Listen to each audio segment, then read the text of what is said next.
Welcome to another In Wheel Time podcast, a 30-minute mini version of the In Wheel Time car show that airs live every Saturday morning, 8 to 11 a.m. Central. Celebrating 10 years of award-winning car talk, it's the In Wheel Time car show, your weekly go-to all things automotive place. Today, coming to you from the Tailpipes and Tacos Cruise Inn at the Lupi Tortilla Tex-Mex in Katy, Texas. Just ahead, we got this week's auto history. You'll get updated on the stories making automotive news headlines, and we're going to have another special guest here from the Cruise Inn. Howdy, along with Mike Out of This World, Mars, King Conrad DeLong. We need more Jeff Zekin and David Ainsley. Let's not forget him. I'm Don Armstrong. Glad you could join us today, and we're going to do something a little bit out of the normal pace of things because you forgot to last half hour. Because that's the way we are. I didn't forget it. I was sitting there to do, but I just ran out of time. So this hour's car review is the 2021 Toyota Sienna, built, by the way, in Princeton, Indiana. I didn't know that. Available trim levels are the LE, the XLE, the XSE, the Limited, and the Platinum. And they do all of those because people like to package stuff together. It's cheaper to buy it in packages than it is to buy the individual options. And so the one that I review is the XSE 7-passenger Sienna. It's a minivan. That ain't so mini. Yeah, but you like minivans. Yeah, they're great people movers. They are. How many passengers? You can get up to 8 with the second row bench seat. Exterior changes from last model year. Well, the thing's been fully redesigned. Exterior features interesting design elements, can be polarizing to some. It has a bulbous rear wheel thing going on back there and an oversized front grille. Kind of makes the rear of it kind of sporty, I think. You think so? Yeah, I do. Looks like some of the little sport compact type it's things not with just body lines. It's not just a slab-sided minivan. It adds a little oomph or pizzazz to it. What is the Queen term. song? Fat Bottom Girls? Yeah. That's it.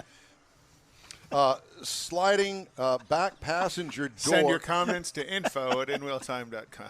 Sliding back passenger door has a kick open and close feature to it. You know, you kick it underneath the door sill and it'll open.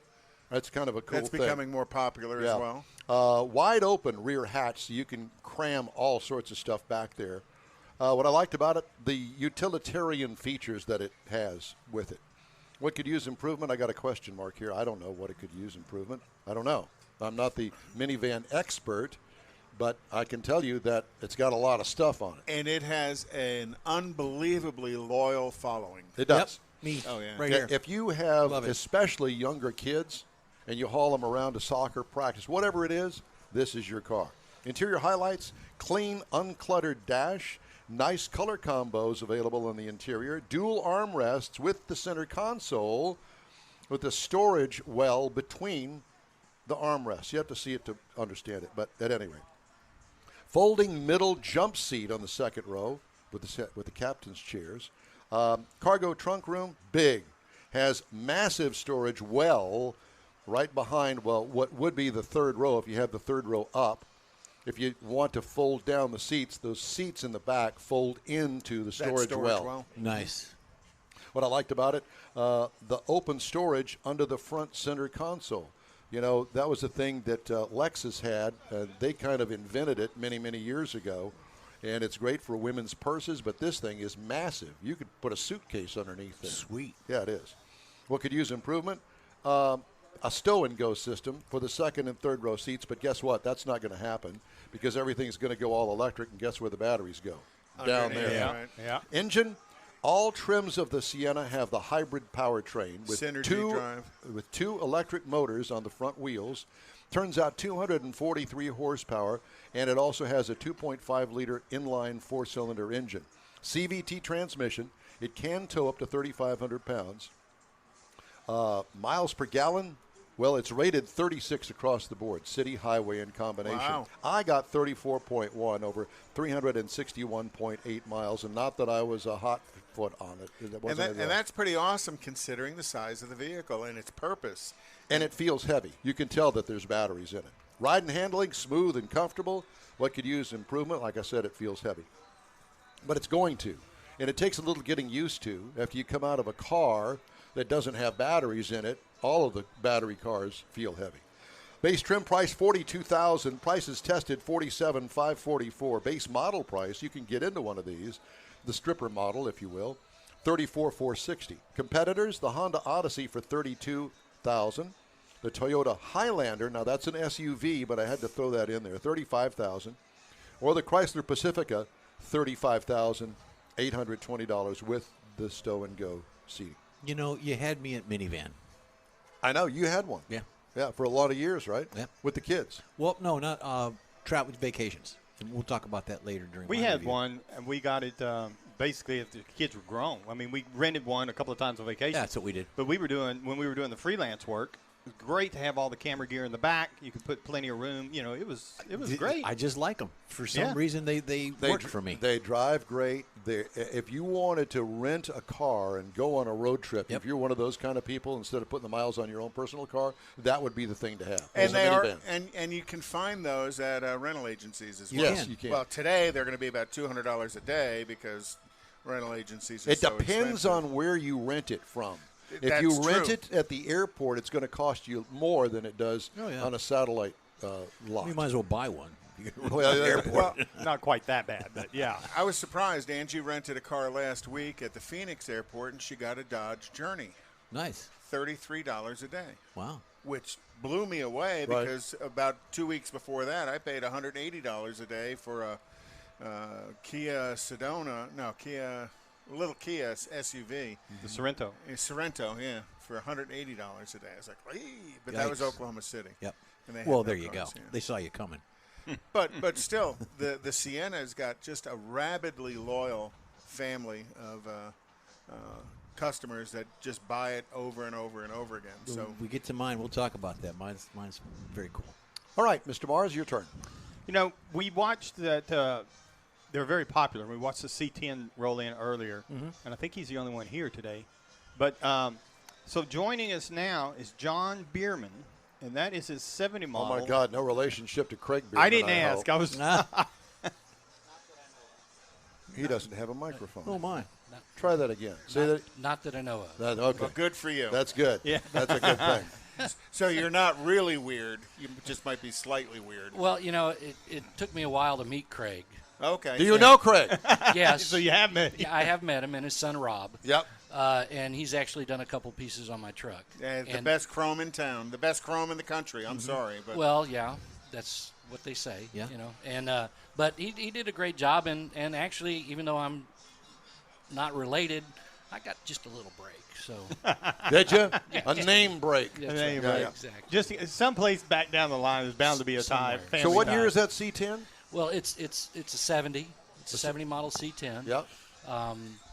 It's been in the family for 24 years. Oh, wow. It was my son's first vehicle. It was a bucket of rust and bolts when he drove it. Wow. We did not know what we were buying when we bought it, which is typical. You know, about a year and a half in, we realized that it had some major issues. So I told him I'd keep it running for him through high school. Which Now, were you a car guy before this? Yes. Actually, my brother's been a mechanic all his life, my older brother, and my first job was working at Hilo number 40 for Bruce Burroughs back in 1975. Where was What was number it? Yeah. 40? It was on 149 just north of Highway 1960. Okay. Yeah, the building's no longer there. It was taken over by the freeway. Right. So, yeah, I've been around cars all my life, and, you know, started out, you know, handing wrenches and stuff to my brother, but Sure. I love wrenching on it. So my son drove it for about 3.5 years, and then I traded him a vehicle for it, and I drove it sparingly for about a year, and then stuck it in the garage, and it sat in the garage for 11 years Without moving. without moving. Well, I'd pull it out and wash it and push it back in. Gotcha. Oh. But when Does it have the original motor in it? No, it was originally a straight six, and the individual that we brought it from had put a 305 and a turbo 350 behind it. Oh, nice. Okay. But the 305 was just Anemic. worn out. Yeah. I mean, And it took about 3 months, and my son grenaded the transmission Oh, boy. as a 16-year-old with a 305. Exactly. So That's hard to do. yeah. So I pulled the motor and the transmission out and told him he had to work all summer. He had to give me $350 for a rebuilt transmission. That was cheap. Yeah, back then. So Be glad he didn't blow up a 400. He'd had to give you $400. Exactly. So he did, but what I didn't tell him was when I got the rebuilt transmission, I ordered a brand new GM 350 crate motor, just a stock 258 horse. I didn't want him to have any horsepower. About $1,500. Back then, with shipping, it was about $1,400. Yeah. And put that in, and it had originally, drum brakes all the way around, 6-lug. I swapped out the disc brakes from 72, put power steering on it, ended up using drop shocks and springs on it, and he drove it through high school like that. Didn't have any air conditioning, and that was the High school kids don't care about that. well, not really, but after he graduated, he came to me and he said, I got to get rid of the truck. And I said, well, you're not allowed to do that. I said, what's the problem? He said, well, it doesn't have air conditioning. It smells like gasoline because the tank was still behind the seat. Right. And he said, I can't get girls to go out with me. I said, okay, well, we got to fix for that. So the vehicle I traded him was an 88 BMW 325 two-door. Yeah, hello. Yeah, blah punk stereo, air conditioning. Quite an upgrade for Yeah, him. quite an upgrade. And that vehicle actually ended up saving his life. He was in a really bad accident about a year later, and he made it through, no problem. Because of the structure of the vehicle versus the truck, which would have been substantially catastrophic. Yeah. So anyway, I pulled it out in 14, threw a new intake and carb on it, replaced the fluids, put a new battery in it, and it cranked right up. When he was driving it, the speedometer wasn't operational, so I don't know exactly how many miles he put on the truck, but I figure he couldn't have put more than 6,000 or 7,000 miles on that motor when he had it, and it cranked right up and ran. And so in early 15, I started tearing it down and took it all the way down to the frame myself. I had all the metal work done and the customization done before I even went out to paint and body. That cab, though, is a 67 small window cab. It turned out our cab was just so totally rotted that it was not worth saving. Yeah, you couldn't bring it back. Right. And I was able to find this cab and cab pretty much bolt right on. Oh yeah. 67 to 72, they'll all bolt right on. So anyway, got all my metal work done. Guy is just fantastic, and I got to give him a shout out. Is Jose Martinez, Joe Knows Metalworks in Tomball, Texas. He is a metal master. He spent 28 years building these commercial signs. Okay. Commercial signage is incredible because there's no filler on those signs. Those welds and that metalwork is got to be perfect because it's got to sit up there for years, decades, 20, 30, 40 years. But that's all he does is metalwork. He doesn't do paint. He doesn't do body. So he does the metal and passes it on to somebody who does the paint Well, work. I found him, got him to do all my metal work, and then I searched out my paint and body.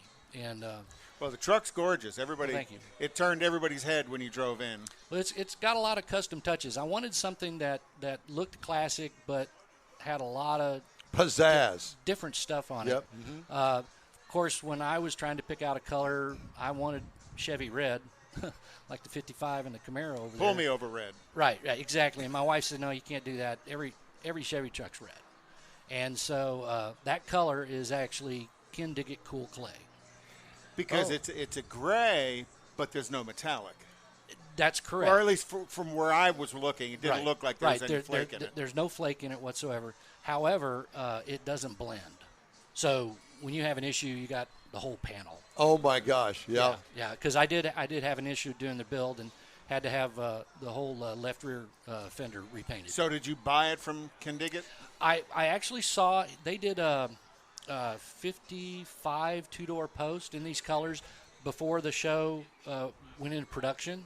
And that first year they had one of the shows where they took a bunch of cars to an Autorama or something, and the fellow who had the 55 brought his car and set it up, and that's where I saw the color first. So I called the next day and talked to Bailey, his daughter, and asked about the car and the color, and I said, how do I get the formula? And she said, you got a credit card? Got to pay me for it. Right, you got a credit card and $20? I said, yes, ma'am. And they sent me the formula. The fellow who did the paint and body was a PPG. At the time, they were a PPG shop. They're now a Axel Nobel shop. But he was a PPG guy, so the formulation worked. Yeah, he went and had it. Well, I love that. I love that non-metallic gray on cars. I think it's a very classy look. Yeah. Battleship gray. Yeah, but this isn't quite dark enough to be battleship gray. That color's actually, it's got to have some type of iridescence in it of some type because it flop. It's got a lot of flop. Oh, so there's a pearl of some kind. Something, in it. But it's so minute. In this sun, it looks almost perfectly gray. Fluorescent lights, it looks green, and in overcast, it looks dark gray. Oh wow! Okay. Yeah, so it'll change. So there's got to be some kind of pearl in it. Something, and make it to where it won't blend. Well, pearl is those tri-coat paints, even from the factory, though that diamond white and stuff, are just a nightmare to match. And so I did all the work on the truck except for the metal work, the body work, and the paint. I took it all the way down to the frame, brought it all the way back up. It's got a fully adjustable dual coil override suspension. Wow. Front and rear sway bars. Chevy truck differential. Yeah. A 308 rear end because I knew I was going to highwayable. Well, I knew I was going to be putting a 350 turbo back in it. When you start a build, you never know. You've got an idea of where you're going with the build and where you want it to go. I had fully expected to be building a driver, but once I got through the metal work and the body work and the paint and the cost involved with that, it spends more time in the garage. Yes, it does. The truck's name's Leroy, after my dad. Leroy. And it's never been driven on wet roads and it's never been driven in rain. Wow. I know it's crazy, but I actually this morning I came over here. I rinsed it off. I was up at. So it has gotten wet. No. Yes, it has gotten wet. The paint. It came out of paint in October of 16. Okay. So it's been out of paint for about about a little close to 5 years. But I actually I'm not embarrassed to say this. I actually wash it and rinse it with filtered water. I've got a water filter in my garage and I bucket it up and I wash it down and rinse it with filtered water and microfiber and monster towels. If they had an insane asylum still in Houston, Texas, you might have just gotten out. Yeah. He'd be in the anal retentive ward. Yeah. Hey, look, it is what it is. But so hold on a minute. I need to know more about this. Is it filtered water from your house? Yes. Yeah, you order it in off the Ozarka truck or something? No, there's a whole story that goes along with that. When my dad retired, he wanted something to do, and he invested in this little company where for $10,000 you got these water filters that you could put into apartment complex laundry rooms. And it's just a piece of PVC with a filter system in it and a coin changer. And the person goes in there, puts a quarter in, and they get a gallon of filtered water to drink. Okay.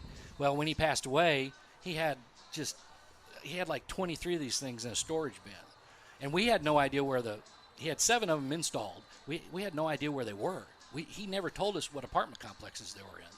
So anyway, I got the water filters out of the storage stall and gave them to friends and sold off a couple for $50, $100, and I kept one. And so that's what's in my garage. So, and I've switch it over to where I don't have to put money in it. So a bucket at a time? Yeah, bucket at a time. It takes the metal and the calcium out of the water. Right. It's a dual filter. It's a carbon filter and a particulate filter. Yeah. So when you wash your car, it doesn't leave the white stains. I'm coming to your house to wash my car. He's got a black car. He needs filtered water. Yeah. And I do a because Don has no filter. Yeah. And I do a panel at a time. I do the hood. I do the top, then I do the hood, then fenders, And Don will be over there and just let you wash his car for him. Absolutely. I'm not sure Don could afford me, though. Well, there's that. Yeah. Yeah. But so when I did the build, I wanted something different. It's got one-piece side windows, no vent windows on the side. They're out of one-piece products out of California. The rear flush fit glass is from one-piece products as well.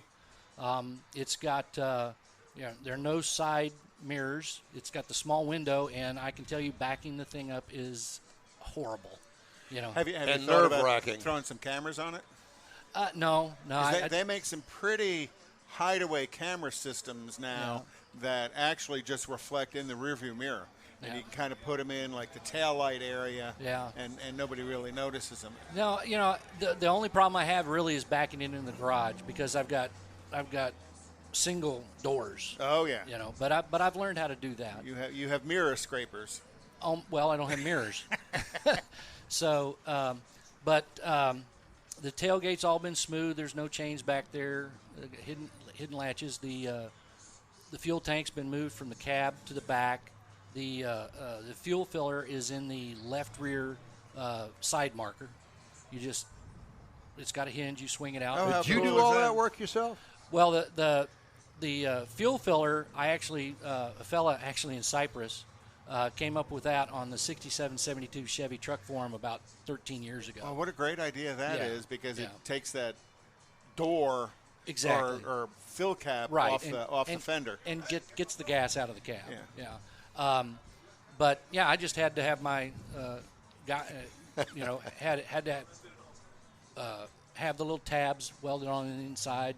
And so, I mean, it wasn't, everything on that truck is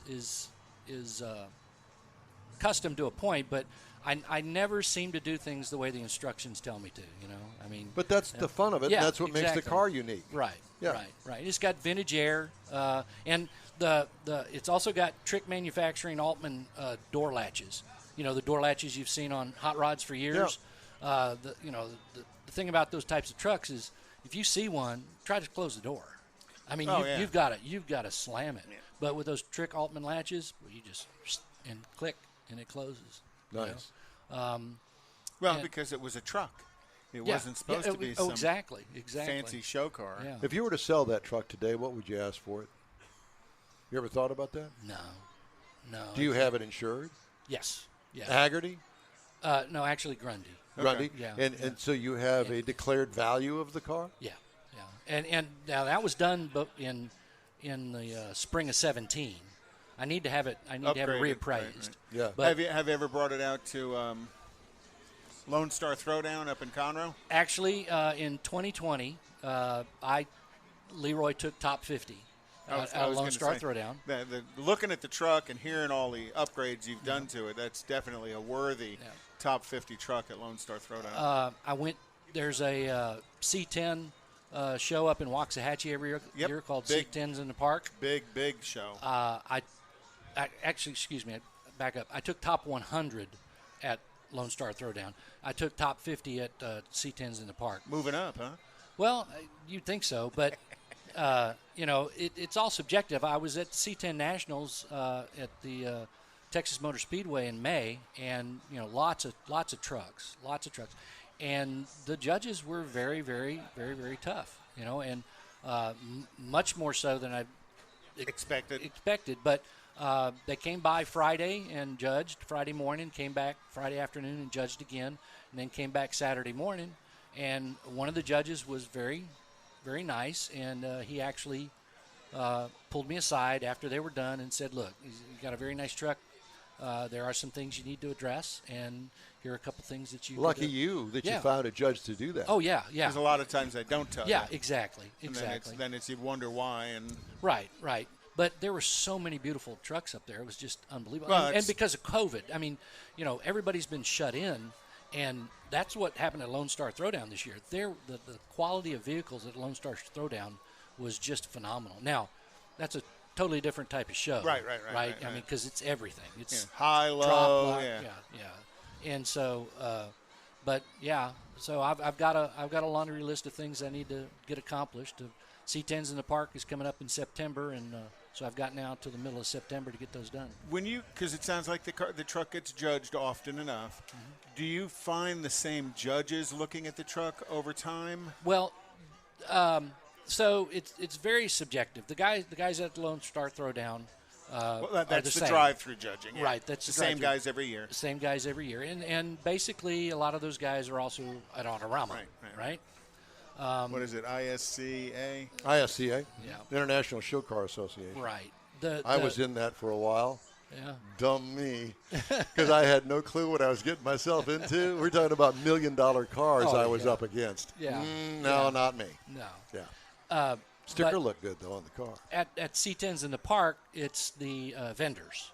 Oh, okay. So, so if you use their part, you're probably going to get a little better score from them. Well, I can say that you think? I have American Racing Torque Thrust 2s on my car, on my truck, and American Racing was doing the judging that year.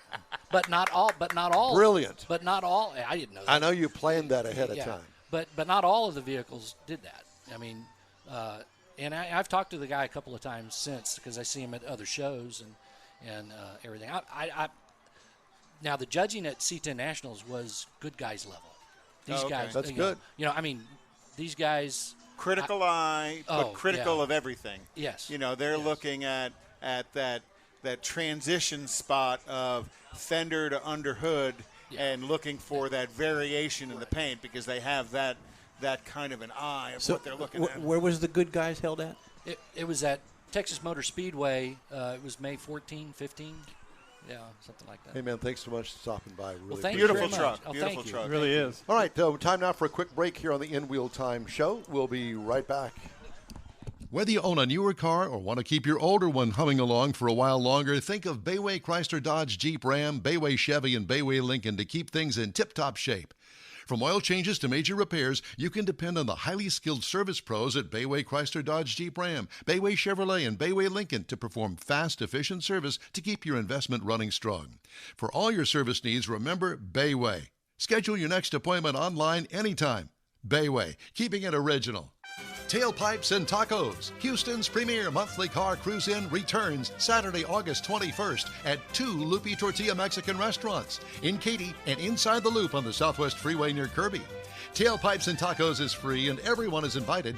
You'll see collector cars, hot rods, customs, magnificent originals, and resto mods at 2 locations. Cars from all over Southeast Texas cruise in and show off in a friends and family event at the Loopy Tortilla Mexican Restaurant on the Grand Parkway at Kingsland Boulevard, just south of I-10 in Katy, and inside the Loop on the Southwest Freeway near Kirby. Drag racer, car enthusiast, and Loopy founder Stan Holt brings you Houston's hottest cruise-in. Tailpipes and Tacos at Loopy's inside the Loop on the Southwest Freeway in Kirby, and in Katy on the Grand Parkway just south of I-10, where you'll see the In Wheel Time Car Show. Get your ride ready and we'll see you at the Tailpipes and Tacos Saturday morning cruise-in at Loopy's in Katy and Kirby, August 21st, 8 to 11 a.m., weather permitting. You see all the new ceramic car wash cleaners on TV now, but John Gray at Gulf Coast Auto Shield has been using ceramic coatings on Houston's most expensive cars for years, and he'll tell you that nothing beats the real thing. Gulf Coast Auto Shield installs a coating over your paint that actually comes with a warranty. If you just picked up your Lambo, your Aston Martin, Porsche, Ferrari, any other exotic car, chances are your car will have company that have already found Gulf Coast Auto Shield. Now, you don't have to own an exotic. Maybe you got a truck, an SUV, or even an older vehicle that needs a little love. Well, let John Gray give it a look and give you an estimate on refurbishing that paint and making your vehicle look new again. How about getting a gift certificate for the wife's birthday or anniversary from Gulf Coast Auto Shield and tell her, honey, I know you love your car, so why don't we get it looking new again? It'll be the best gift ever, one that she'll never forget. Get hold of John Gray at gcautoshield.com or give him a call, 832-264-0670. Gulf Coast Auto Shield. That's it for this podcast episode of the In Wheel Time Car Show. I'm Don Armstrong, inviting you to join us for our live show every Saturday morning, 8 to 11 a.m. Central on Facebook, YouTube, Twitch, and our InWheelTime.com website. Podcasts are available on Apple Podcasts, Spotify, Stitcher, iHeart Podcast, Podcast Addict, TuneIn, Pandora, and Amazon Music. Keep listening, and we'll see you soon.